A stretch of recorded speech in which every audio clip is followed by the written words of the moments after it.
250 আসন। হ্যাঁ, 250 আসনের জয়ের লক্ষ্য নিয়ে বিধানসভা নির্বাচনের ময়দানে নামতে চলেছে তৃণমূল কংগ্রেস। দলীয় সূত্রে খবর, এবারের প্রার্থী তালিকায় বড় রদবদল হতে পারে। প্রায় 100 জন নতুন মুখকে প্রার্থী করার পরিকল্পনা নিয়েছে দল।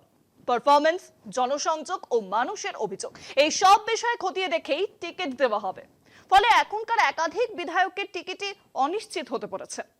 মঙ্গলবার বা বুধবারের মধ্যেই প্রার্থী তালিকা ঘোষণা হতে পারে বলে তৃণমূল সূত্রে খবর। 250 আসনের লক্ষ্যে তৃণমূল, প্রায় 100 নতুন মুখ।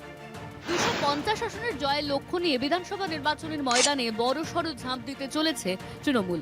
আর সেই লড়াইয়ে সবচেয়ে বড় চমক হতে চলেছে প্রায় 100 জন নতুন মুখ।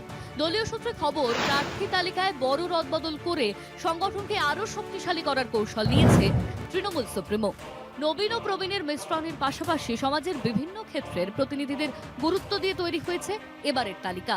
মঙ্গলবার বা বুধবারের মধ্যেই প্রার্থী তালিকা ঘোষণা হতে পারে বলে তৃণমূল সূত্রে খবর। পারফরমেন্সই টিকিট, তালিকায় মেগা চমক। এই মুহূর্তে দল বদলুদের বাদ দিলে তৃণমূলের বিধায়ক সংখ্যা 219, তবে তাদের সকলের টিকিট পাওয়া প্রায় অসম্ভব বলেই ইঙ্গিত মিলছে।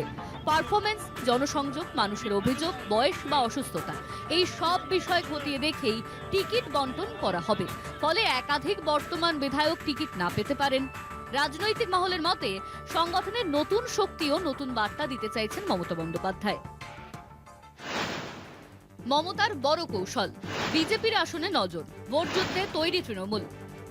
2021-এ বিজেপি যে 77টি আসন জয় পেয়েছিল, সেই আসনগুলির বড় অংশেই নতুন মুখ নামানোর পরিকল্পনা করেছে তৃণমূল। প্রায় 100 জন নতুন প্রার্থীকে সামনে এনে ভোটের লড়াইকে নতুন মাত্রা দিতে চাইছে দল। সম্প্রতি রাজ্যসভা নির্বাচনে একাধিক অপ্রত্যাশিত নাম সামনে এনে চমক দিয়েছিলেন মমতা বন্দ্যোপাধ্যায়। সেই ধারাবাহিকতা বজায় রেখেই বিধানসভা নির্বাচনের তালিকাতেও থাকতে পারে একাধিক মেগা চমক। প্রথম দফার ভোট 23 এপ্রিল হওয়ায় রাজনৈতিক দলগুলির হাতে সময় খুব কম, তাই দ্রুত প্রার্থী তালিকা ঘোষণা করে প্রচারে ঝাঁপাতে চাইছে তৃণমূল। দলীয় নেতৃত্বের দাবি, নতুন মুখের এই বড় রদবদলই আগামী নির্বাচনে বড় ব্যবধানে জয়ের রাস্তা আরো শক্ত করবে। কলকাতা টিভি।